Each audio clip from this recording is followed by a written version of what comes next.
Cette émission est rendue possible grâce à la famille des partenaires de l'Église de la Victoire.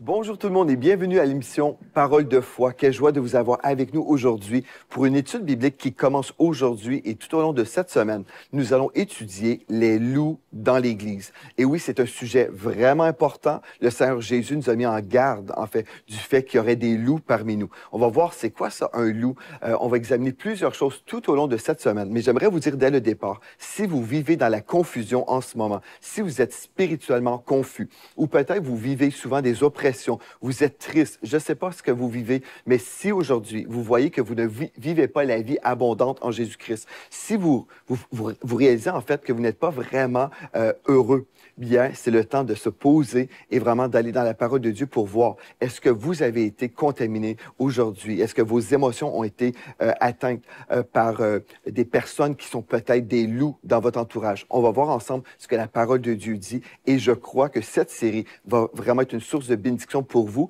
et aussi une protection pour votre vie spirituelle. Donc, j'aimerais ça même vous inviter à partager cette émission sur les réseaux, partager, parce que plusieurs personnes ont besoin de découvrir la réalité que les loups existent. Donc, on va prier ensemble, on va remettre ce temps et toute cette semaine entre les mains du Seigneur et je suis dans la foi que l'Esprit de Dieu va travailler et que l'Esprit de Dieu va vous révéler des choses qui sont vraiment importantes pour votre protection spirituelle. Père éternel, on vient devant toi, Seigneur, aujourd'hui et on te dit merci. On te rend grâce, Seigneur Dieu, pour ta parole. On te rend grâce, Seigneur Dieu, pour ton amour pour chacun d'entre nous. Merci, Seigneur Dieu, parce que tu nous accordes également le discernement pour bien comprendre, pour bien voir ce qui se passe dans notre vie, dans notre entourage et dans l'entourage de nos bien-aimés. On te remet maintenant ce temps, on te remercie à l'avance vraiment pour ton esprit qui nous éclaire, ta parole qui nous éclaire. Alléluia. Merci, Seigneur Dieu, pour ce moment béni dans ta parole. On a prié dans le nom de Jésus.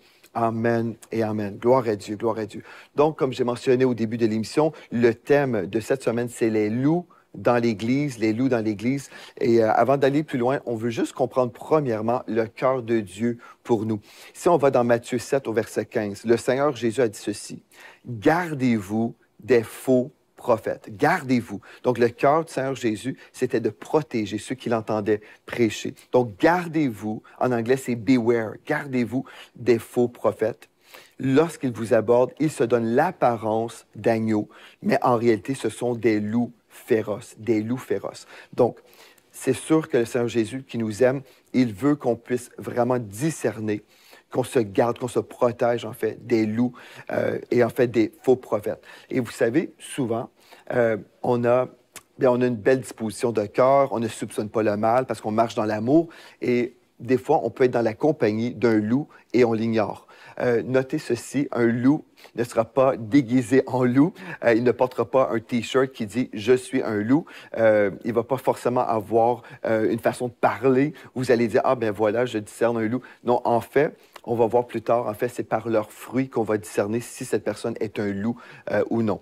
Donc, ce qu'on veut faire avant d'aller plus loin, on veut juste revenir au tout début avec la mission que le Seigneur Jésus nous a laissée pour comprendre, en fait, comment la véritable vie chrétienne devrait se passer. Okay? Donc, on va juste voir la base, comment est-ce qu'on devrait avancer dans notre mission chrétienne. Et après, on va comprendre aussi que le diable a sa mission à lui.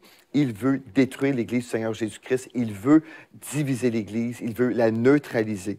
Donc ça, c'est une réalité. Mais nous, ce qu'on veut faire, c'est comprendre premièrement notre mission et ce que Dieu nous appelle à faire. Et après, Dieu nous appelle aussi au discernement. Amen, gloire à Dieu. Et je crois cette semaine, vous allez vraiment grandir dans les voies de Dieu.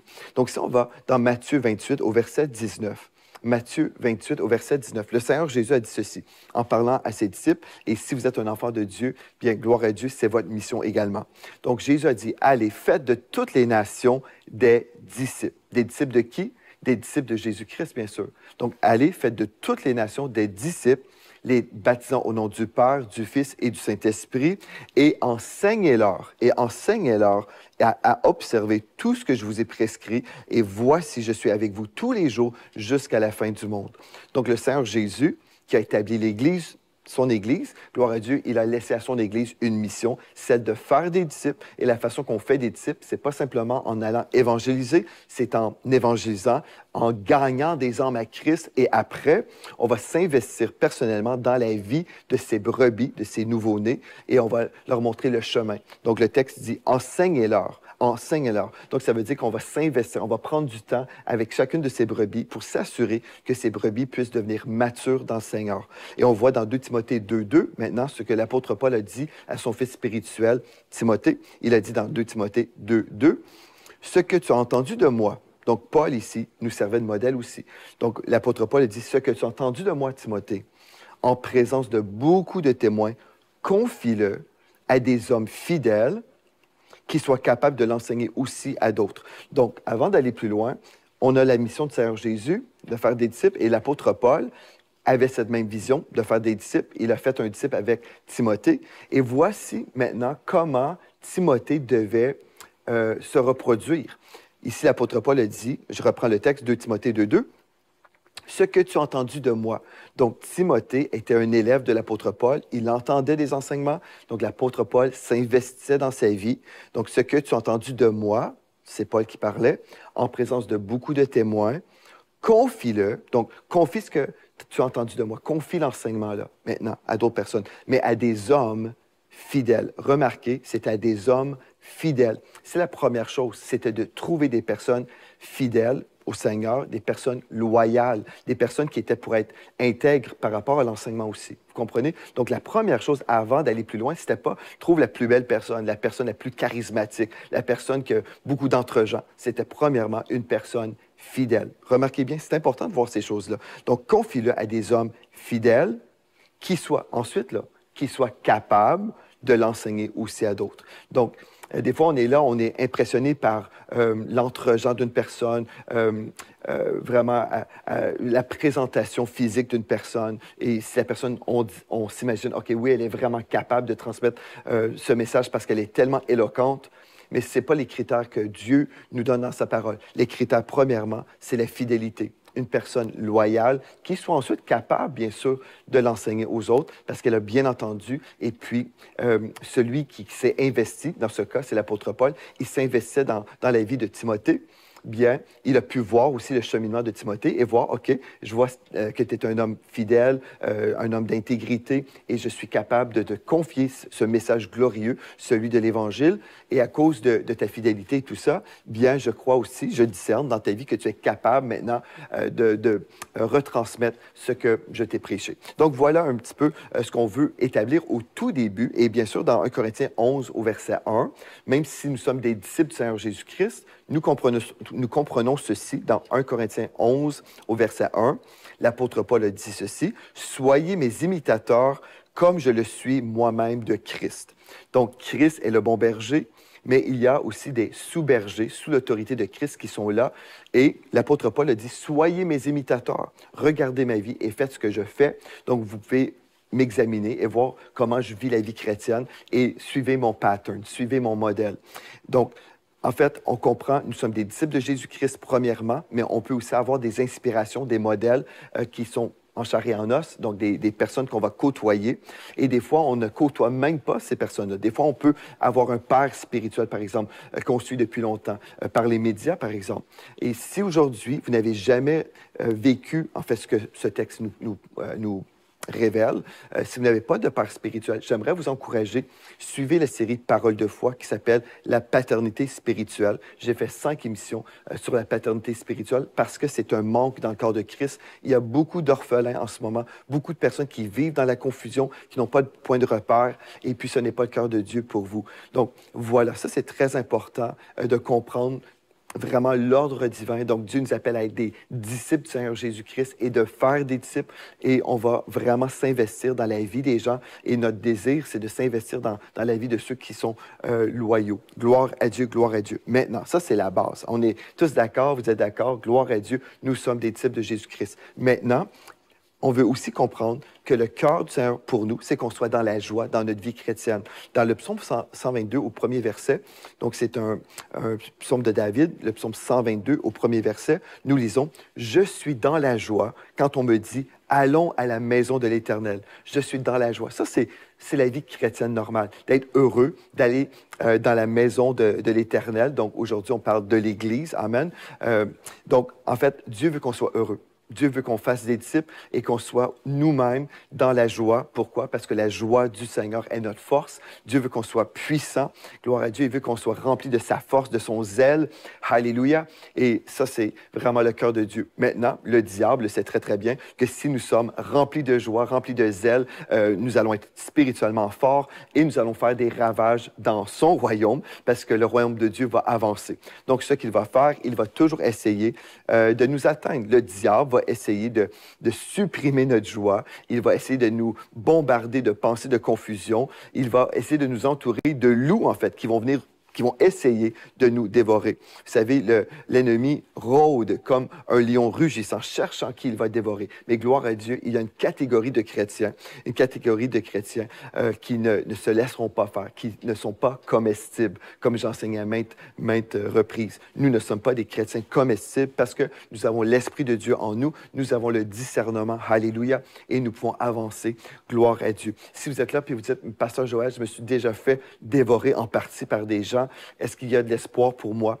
J'aimerais vous dire, en fait, c'est sûr que lorsque nous sommes chrétiens, nous voulons marcher dans l'amour et l'amour ne soupçonne pas le mal. Donc, des fois, c'est sûr, on est là et on est surpris. On est surpris en voyant certains comportements parce qu'on s'imaginait tellement autre chose. Mais gloire à Dieu, le Saint-Esprit est là pour nous révéler aussi des choses qui sont cachées. Ça, c'est merveilleux. Et c'est ce que j'ai vécu. J'ai souvent fait confiance et je fais toujours confiance aux gens, gloire à Dieu, parce que je ne veux pas soupçonner le mal chez les gens. Mais gloire à Dieu, j'ai aussi le Saint-Esprit qui est là, qui me parle, en fait, qui vous parle. Et le Saint-Esprit nous révèle les choses qui sont cachées. Et des fois, les gens vivent une double vie pendant un temps. Et après un certain moment, Dieu révèle. Dieu révèle des choses pour protéger ceux qui sont vrais, ceux qui sont authentiques. Gloire à Dieu. Donc, le diable veut voler la joie que vous avez, lorsque vous allez à l'Église. Il veut voler cette joie. Il veut vous amener dans la confusion et neutraliser votre foi afin d'annuler votre impact. Le diable veut que les chrétiens tournent en rond sans jamais produire de véritables fruits. Ça, c'est la réalité. Donc, ça, c'est l'agenda du diable. Et on comprend déjà l'agenda de Dieu, faire des disciples, être dans la joie, se multiplier, alléluia, et que l'Église de Jésus-Christ puisse grandir et vraiment avoir un impact glorieux. Mais le diable, lui, il veut vraiment atteindre l'Église. Et depuis toujours, le diable essaye de détruire l'Église de Jésus-Christ, mais il ne réussira jamais parce que Dieu ne faillira jamais. Alléluia. Maintenant, nous sommes rendus au point où on veut comprendre ce que Jésus veut qu'on comprenne aujourd'hui. Dieu nous appelle à être vigilants. Est-ce que vous êtes prêts, frères et sœurs? On va aller dans la parole. On va lire maintenant Matthieu 7, verset 15, et on va voir ce que Jésus nous a dit concernant les loups. Donc, Matthieu 7, verset 15, je vais vous lire à partir de la version Semeur. Donc, gardez-vous des faux prophètes. Le texte ne dit pas « tenez-vous avec des faux prophètes ». Okay? Donc, une fois qu'on a discerné qui sont les faux prophètes dans notre entourage, la parole de Dieu nous dit « tenez-vous des faux prophètes ». Non, ne pas se tenir, mais tenez-vous loin des faux prophètes. Okay? Donc, beware en anglais, beware, gardez-vous des faux prophètes. Vous allez dire, mais Pasteur Joël, comment discerner si quelqu'un est un faux prophète? Nous allons voir ça. Cette semaine, on va voir vraiment plusieurs point révélateur. Vous allez pouvoir discerner par le comportement d'une personne. Maintenant, je veux juste vous dire, des fois qu'on entend l'expression ou les mots « faux prophète », on s'imagine toujours que c'est un prédicateur, et ça peut être le cas. Okay, on s'imagine toujours que c'est quelqu'un qui se dit prophète. En fait, détrompez-vous. Être un faux prophète veut simplement dire que nous sommes un faux porte-parole de Dieu. Donc, on parle au nom de Dieu. Ça peut être quelqu'un de très, très simple, quelqu'un qui n'a pas beaucoup d'autorité dans la société ni dans l'Église, mais c'est quelqu'un qui se dresse comme étant un leader, une influence. Donc, ça peut être quelqu'un, ça peut être un jeune, en fait, qui est là, qui a un groupe d'amis, OK? Et puis cette personne influence ces jeunes-là, mais est-ce que c'est une bonne influence? Parce que si la personne n'est pas soumise à aucune autorité, ça peut être une mauvaise influence, une influence dangereuse. Donc, dès le début, là, dès la première émission, ne pensez pas au faux prophète comme étant quelqu'un qui se dit un prophète ou quelqu'un de célèbre. Et puis, c'est une mauvaise personne. On est là, on se dit, OK, ben c'est vraiment quelqu'un qui a influencé une foule de personnes. Et puis voilà, non, moi, je ne suis pas du tout atteint par les faux prophètes parce que pour moi, je fais la part des choses entre mon bon pasteur et les faux prophètes. Donc, comprenez ceci, un prophète, c'est quelqu'un qui parle au nom de Dieu, un porte-parole de Dieu. Et ça peut être quelqu'un qui est responsable d'un groupe maison. OK? Ça peut être quelqu'un qui est responsable d'un groupe en dehors de l'Église, et c'est souvent le cas. Les groupes qui ne sont pas rattachés à une Église locale et qui ne vivent pas sous la soumission d'une Église locale, ça, c'est vraiment, vraiment dangereux pour plusieurs chrétiens. Pas forcément, pas toujours le cas. Ça ne veut pas toujours dire que la personne est un loup, mais c'est très souvent le cas. Donc, gardez-vous. Jésus a dit, gardez-vous des faux prophètes. Lorsqu'ils vous abordent, ils se donnent l'apparence d'agneau. Donc, l'apparence, c'est très, très bien. Là. Ils se donnent l'apparence d'agneau. Donc, un agneau, on sait, c'est pas quelque chose qui fait peur. Donc, c'est pas une personne épeurante du tout. Mais, en réalité, ce sont des loups féroces, des loups féroces. Pourquoi parler de loups féroces? En fait, on parle des loups qui vont dévorer, okay? Des loups, des personnes qui vont dévorer d'autres personnes sur le plan spirituel. Donc, ne fiez-vous pas aux apparences, au charisme d'une personne, ni à la notoriété. Okay? C'est pas comme ça qu'on va discerner si une personne est bonne, si une personne est vraiment authentique. Ce qu'on va voir, c'est les fruits. Donc, ne fiez-vous pas à l'apparence de la personne. La personne peut être très bien vêtue, peut être très éloquente, elle peut être très intelligente, mais on va voir plusieurs points dans la prochaine émission. Ne pensez pas non plus, puisque la personne est très charismatique et sait rassembler des gens, que c'est vraiment une personne de Dieu, là. Ne vous fiez pas à ces choses-là, ni la notoriété. Vous savez, des fois, on est là, on s'imagine, ah oui, mais la personne est forcément de Dieu parce que tellement de personnes la suivent. En fait, savez-vous, frères et sœurs, qu'un meurtrier peut avoir beaucoup de notoriété, mais ça ne fait pas de cette personne une bonne personne pour autant. Vous comprenez? Donc, ce n'est pas du tout une question de notoriété, parce que des fois, une personne est devenue très connue en faisant des choses très terrible. OK, des fois, une personne, si on voyait sa vie en privé, on verrait que, OK, la personne a réussi à faire certaines choses, mais les dégâts qui ont été les résultats, en fait, de sa réussite, on peut voir, OK, c'est contraire au cœur de Dieu. Donc, Dieu, oui, va élever des gens. Gloire à Dieu. Dieu veut vous élever. La parole de Dieu nous dit de s'humilier devant le Seigneur et il va nous élever au temps convenable. Donc, l'élévation, c'est dans le cœur de Dieu aussi. Donc, c'est pour ça qu'on a besoin d'avoir du discernement. Mais ne soyez pas impressionnés par les lumières. Ne soyez pas impressionnés par le charisme, par toutes ces choses-là extérieures. Mais examinez les fruits. Et c'est ça qu'on va voir. Examinez les comportements. Et j'aimerais ça vous dire, vous savez, quand on parle de faux prophètes ou on parle de loup, puis on s'imagine toujours, OK, bien, le loup, c'est un non-chrétien. Et puis, je comprends, et c'est le cas, dans plusieurs cas, c'est vrai, il peut y avoir des personnes dans nos églises qui sont simplement semées par le diable. Ces gens-là sont présents. Ils ne sont pas sauvés, nés de nouveau. OK? C'est juste des personnes totalement hypocrites qui sont là pour faire du tort à l'Église de Jésus-Christ. Mais il y a aussi des chrétiens qui ont un comportement de loup. Donc, des chrétiens, ils sont sauvés, mais ils ont un mauvais comportement. Et puis, en fait, on veut aussi discerner ces gens-là. Donc, ne pensez pas, là, ah non, c'est impossible que telle personne soit un loup, parce que je sais, j'ai prié avec elle, et puis elle a fait de Jésus le Seigneur de sa vie. C'est très bien, mais examinons les fruits maintenant. Examinons le comportement. OK. Donc, on a lu Matthieu 7, verset 15, et on va revenir aussi, on va développer en lisant le verset 16 qui nous parle de fruits. C'est par leurs fruits qu'on va les discerner. On va aller maintenant dans Actes, chapitre 20, au verset 28. Actes 20, verset 28. L'apôtre Paul est cité ici. C'est Luc qui a écrit Actes, qui a été utilisé de la part de Dieu pour écrire Actes, mais il cite l'apôtre Paul.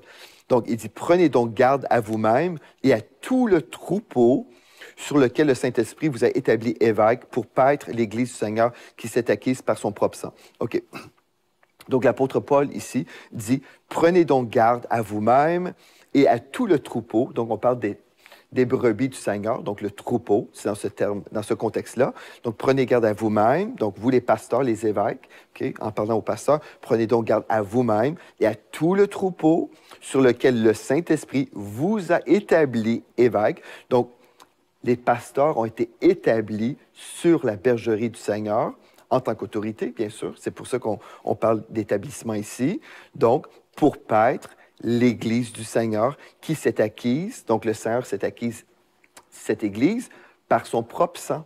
Donc, on parle d'une Église précieuse. Le sang de Christ a été versé pour cette Église. Gloire à Dieu. Donc, ça, c'est une chose importante dès le début. Donc, on parle de troupeau, on parle des brebis du Seigneur, on parle d'autorité spirituelle. Au verset 29. « Je sais qu'il s'introduira parmi vous. » Remarquez bien, donc parmi le troupeau de Dieu, dans la bergerie. « Je sais qu'il s'introduira parmi vous, après mon départ, des loups cruels qui n'épargneront pas le troupeau. » Donc, je sais, l'apôtre Paul le savait, je sais qu'il s'introduira parmi vous après mon départ. Pourquoi après mon départ? Bien, les loups n'aiment pas l'autorité spirituelle. Ils n'aiment pas l'autorité ou les autorités qui discernent ce qui se passe. Les loups aiment vraiment s'attarder ou attaquer ceux qui sont vulnérables. Les loups aiment ça. Et les loups aussi aiment les brebis qui sont égarées, qui sont en dehors d'une bergerie. Quand une petite brebis est toute seule sur une colline, le loup peut aller la prendre et la dévorer. Et c'est pour ça que le diable veut à tout prix que les chrétiens s'isolent de leur église locale, parce que ce sont des proies plus faciles. Vous comprenez? Et c'est pour ça que si vous n'avez pas une église locale aujourd'hui, s'il n'y a pas une bonne église dans votre région, vous pouvez faire partie de cette famille spirituelle, celle de l'Église de la Victoire, en nous visitant. Allez sur églisedelavictoire.com et vous allez voir comment vous pouvez devenir un membre de cette église. Si vous avez une bonne église, restez dans cette bonne église. Nous célébrons toutes les bonnes églises de foi qui sont là, qui vous aident à vous enraciner dans la parole de Dieu, qui vous offrent une protection spirituelle. Gloire à Dieu. Mais si vous êtes toute seule en ce moment, Dieu vous appelle à faire partie de la famille de Dieu et d'être dans une bergerie. Et vous pouvez faire partie de cette bergerie, même sur le côté virtuel. Nous sommes là et nous avons même des groupes maison sur tous les continents, sur tous les fuseaux horaires, devrais-je dire. OK, donc, tous les heures possibles, nous avons des groupes pour vous aider à vous enraciner dans la parole de Dieu et aussi de vivre la fraternité spirituelle. Donc, c'est glorieux. Alléluia. Donc, le texte dit: je sais qu'il s'introduira parmi vous après mon départ, des loups cruels qui n'épargneront pas le troupeau et qui s'élèvera du milieu de vous des hommes qui enseigneront des choses pernicieuses, ou dans la version Sommeur, des hommes qui emploieront un langage mensonger pour entraîner des disciples après eux. Donc, pour se faire des disciples. Donc, l'objectif de ces hommes, OK, ou de ces femmes, on parle de loups ici, là. Bien, ils vont être parmi le peuple de Dieu, ils vont être dans le troupeau de Dieu, parmi le troupeau, et puis ils vont avoir des paroles mensongères pour se faire des disciples. Donc, l'objectif toujours, là, c'est de se faire des disciples, pour avoir des gens qui vont les suivre, vous comprenez? C'est pas pour bâtir le corps de Christ. Donc, un loup n'est pas là pour bâtir le chrétien, pour l'aider à connaître le Seigneur, à s'enraciner dans les voies de Dieu. Le loup n'est pas là pour ça. Il est là pour son propre nombril. Il est là pour s'attirer des disciples auprès de lui-même, pour devenir justement un leader. Donc, il se cherche un poste, il se cherche une position. Il veut avoir des gens qui vont le suivre. Bon, on a déjà vu dès le début, lors de mon introduction, on a vu que bibliquement, c'est tout à fait biblique de suivre le modèle du Seigneur Jésus et de suivre des pasteurs qui sont authentiques, comme on a vu dans 1 Corinthiens 11, verset 1, « Soyez mes imitateurs, comme je le suis moi-même de Christ. » Donc, par exemple, si l'apôtre Paul vivait aujourd'hui, ça serait très, très bien d'être un disciple de l'apôtre Paul aussi, parce que à la mesure où il sert le Seigneur et à la mesure où il imite lui-même le Seigneur Jésus-Christ, on peut s'inspirer de son modèle et grandir dans les voies de Dieu grâce à ce bon modèle biblique. Maintenant, il y a une différence entre s'inspirer d'un modèle comme ça, qui a un bon cœur, et le modèle d'une personne qui est totalement égoïste, qui veut simplement dominer sur les gens. Voyez-vous? Donc, c'est pour ça que c'est important de voir au tout début de notre émission d'aujourd'hui, en fait, vraiment, il y a le modèle de Dieu et le diable imite le modèle de Dieu et il attire des gens dans son service à lui, mais des gens qui vont dominer, qui vont dévorer les brebis. Au départ, des fois, ces loups sont super aimants. où on a l'impression que ces gens-là sont vraiment aimants. Ils vont nous bombarder d'amour. On va ressentir beaucoup d'amour, beaucoup d'attention. Et une fois qu'ils nous ont comme sous leur domination, ils oublient qu'on existe. Et puis là, ils se tournent vers d'autres personnes. Et puis d'autres personnes. Et puis au final, on est là, mais dominé. Et même dominé à travers la peur, à travers toutes sortes de manipulations. Et demain, on va poursuivre en fait, et nous allons découvrir les signes des loups déguisés en brebis. Nous allons voir ça ensemble ici à l'émission Parole de foi. Mais d'ici à demain, merci d'avoir été là. Et d'ici à ce moment béni, rappelez-vous de ceci, en Jésus, vous êtes richement bénis. Vous êtes bénis par les messages révolutionnaires de l'Église de la Victoire. Prenez part à cette œuvre qui transforme des milliers de foyers en visitant dès aujourd'hui semer.ca. Devenez un partenaire mensuel ou un bâtisseur ou paramétrez vos dons de façon automatique en toute discrétion et sécurité. 100% de ce que vous semez sert à annoncer l'Évangile. Merci de croire avec nous. Semer.ca